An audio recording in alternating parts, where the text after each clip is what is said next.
When I first met John, he was like a breath of fresh air, someone who made life feel a little brighter, a little more exciting. We met through mutual friends just after I finished college.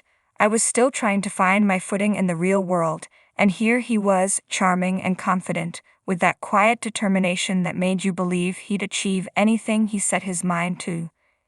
It didn't take long for us to become inseparable. We were young, in love, and endlessly hopeful.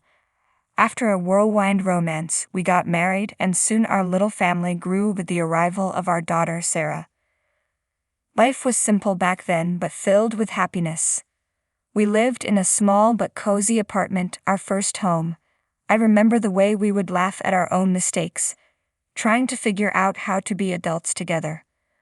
Money was tight, but we made it work. John was at the beginning of his career, just starting out, but he had dreams as big as the sky. I supported him completely, knowing that whatever struggles we faced would be worth it in the end.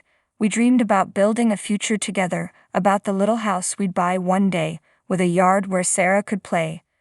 For a few years, that dream was enough. Every time I looked at Sarah's little face or felt John's arms around me at the end of a long day, I thought, this is it. This is happiness. I thought that nothing could disturb the life we were building together.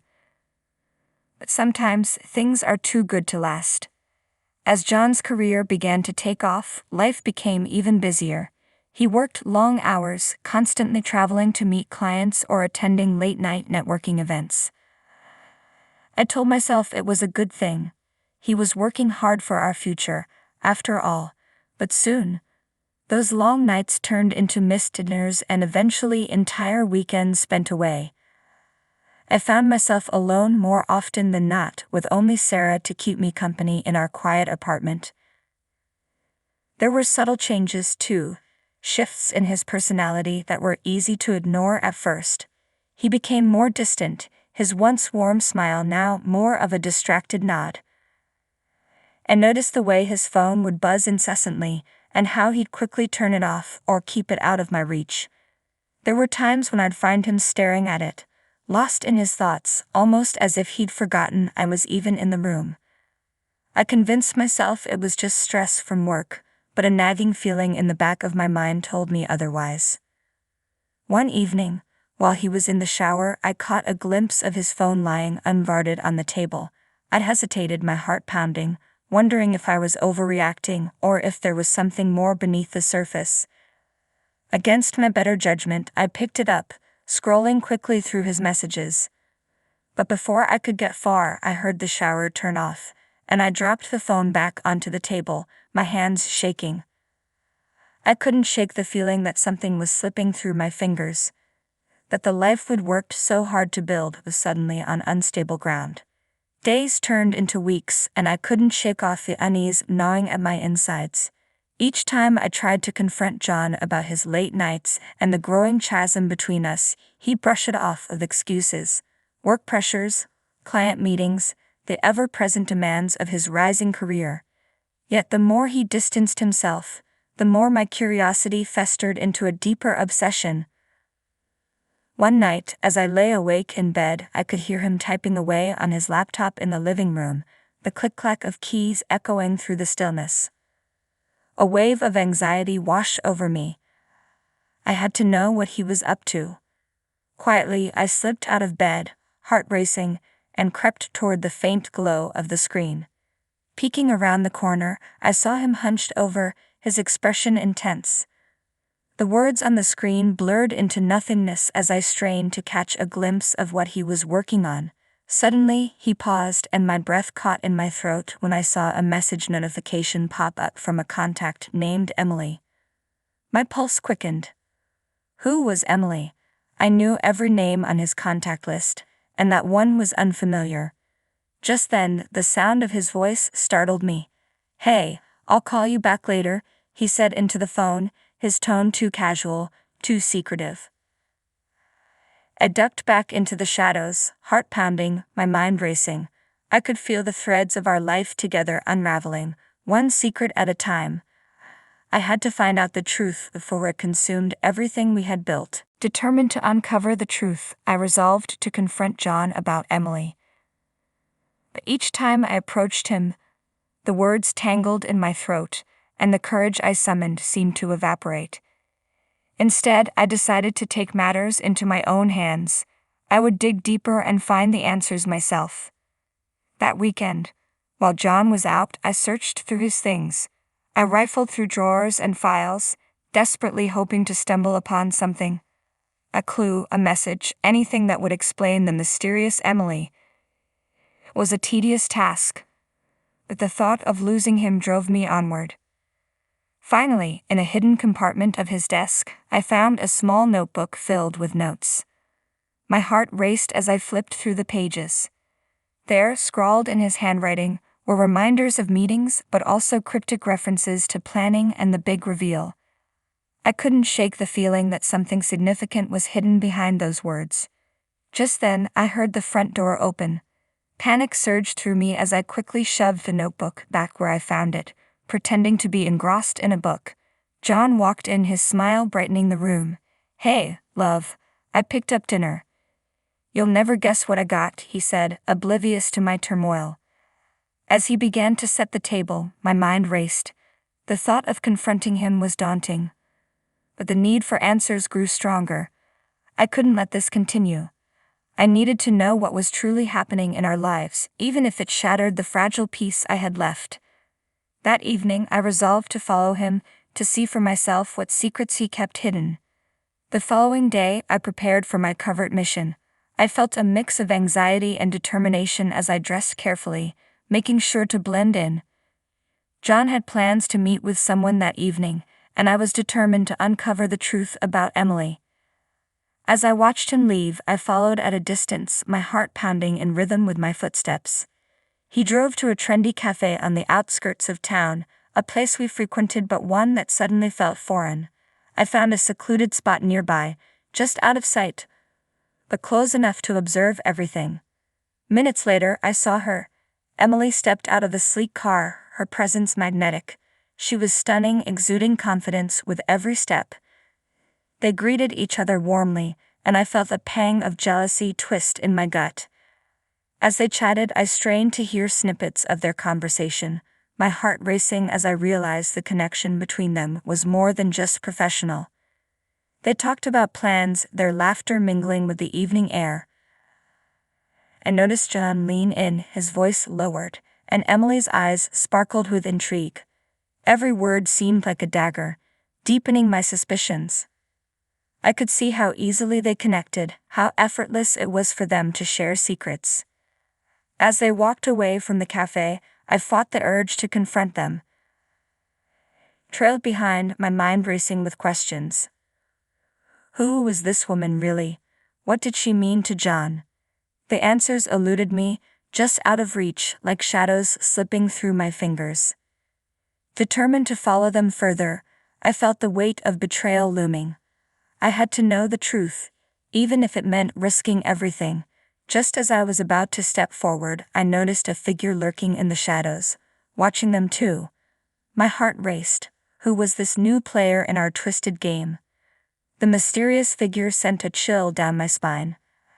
I squinted, trying to make out their features in the dim light. My instincts screamed that this was no coincidence. They were following John and Emily as well. Curiosity gnawed at me, urging me to discover who this person was and what their intentions were.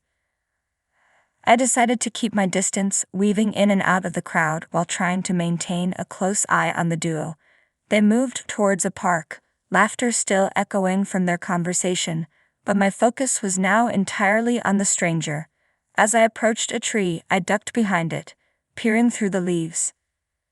The figure was tall, cloaked in a dark jacket, and as I watched them, they pulled out a phone.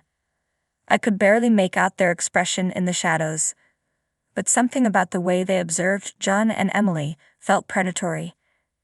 They were waiting for the right moment, and it didn't take long for me to realize they were not just an innocent bystander. As I eavesdropped, snippets of their conversation drifted through the air, and I strained to catch every word. My heart raced as I heard the name John mentioned, followed by words like contract and money. My mind spun with implications. What were they discussing? Was it possible that John was entangled in something dangerous? Just then, Emily turned, glancing back as if sensing someone was watching. My heart stopped. I pressed myself against the tree, hoping to remain hidden. The last thing I wanted was for her to spot me. I couldn't let her know that I was onto her or that I was even in the vicinity. As the conversation continued, I took a deep breath, steeling myself for whatever was to come. I needed answers. I couldn't afford to let this slip away. I was teetering on the brink of uncovering a web of lies, and I had to see it through to the end. The game had just escalated, and I was determined to play. The tension in the air was palpable as I continued to hide behind the tree, my heart pounding in my chest. I strained to hear more of the conversation between the cloaked figure and Emily. Every word seemed to deepen my suspicion. They spoke in hushed tones, their expressions growing more serious, and my curiosity morphed into dread. Emily leaned closer to the stranger, her body language suggesting trust, and I felt a wave of anger surge through me. How could she confide in someone so shrouded in mystery? I was desperate to know what they were plotting, so I took a cautious step closer, the bark of the tree scraping against my arm. Suddenly, a branch snapped beneath my foot. I froze, praying that I hadn't been heard. Emily turned sharply, her eyes scanning the area. My stomach twisted. If she saw me, all my efforts would be in vain. I held my breath, hoping she would dismiss the sound as nothing more than a trick of the night. After a tense moment, her attention returned to the figure, who was now gesturing animatedly, their face partially illuminated by the glow of the phone screen. I couldn't hear everything, but the mention of the deal caught my attention. Was Emily involved in something illegal? The thought sent a shiver down my spine. I had to find out more. As the conversation continued, I noticed a flicker of recognition cross Emily's face, followed by a nervous laugh. The stranger seemed to know her well, and the ease with which they interacted made my skin crawl. It was a stark reminder of how far I was from the truth. I needed to gather more evidence before confronting her, or risk losing everything. Just then, a shadow passed overhead. A couple of people were walking nearby, and they were headed straight for me. Panic set in and I quickly ducked behind a bush, my heart racing. The last thing I wanted was to be discovered eavesdropping. They stopped a few feet away, laughing loudly, oblivious to the secrets unraveling just beyond their reach. I peered through the leaves, watching as Emily and the stranger's discussion grew more intense. The stranger's tone shifted, no longer casual but laced with urgency. I strained to catch every word, knowing that I was on the precipice of something monumental.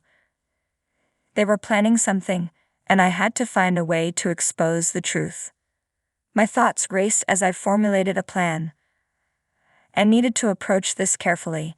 I couldn't let my emotions drive my actions. With every passing moment, the stakes grew higher and the shadow of betrayal loomed ever larger. I had to stay vigilant. Had to be ready to confront Emily, but first I needed solid proof of her involvement in whatever dark dealings she was entangled in. Determination flooded through me. I would not let this chance slip away. The night was still young, and the answers I sought were within my grasp.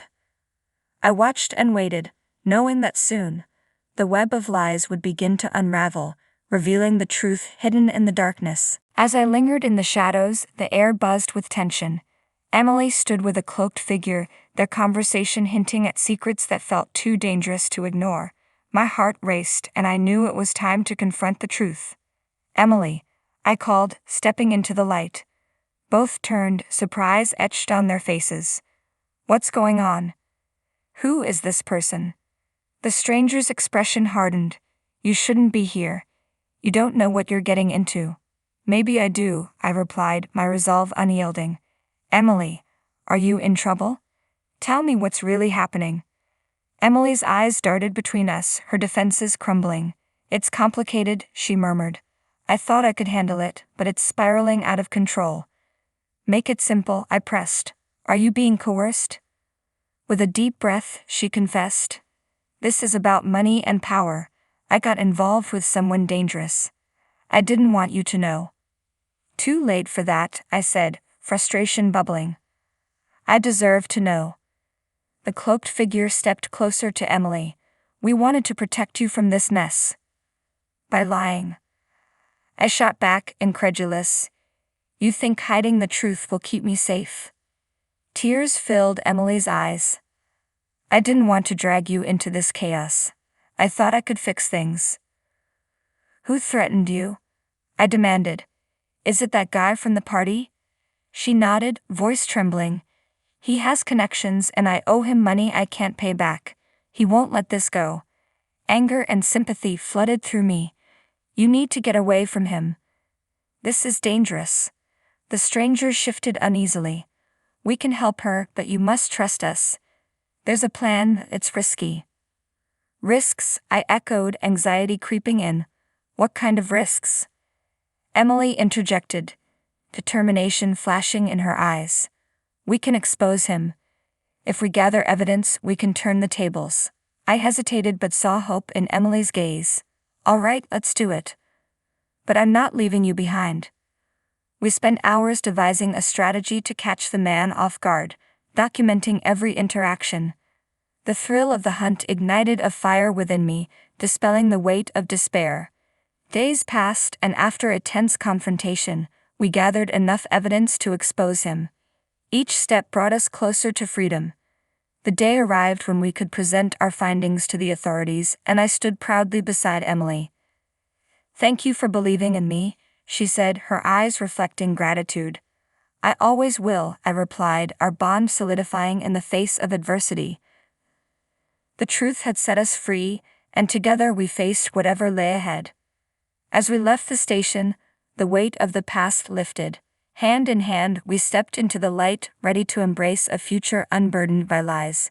No longer victims, we would forge our own path, united against the darkness.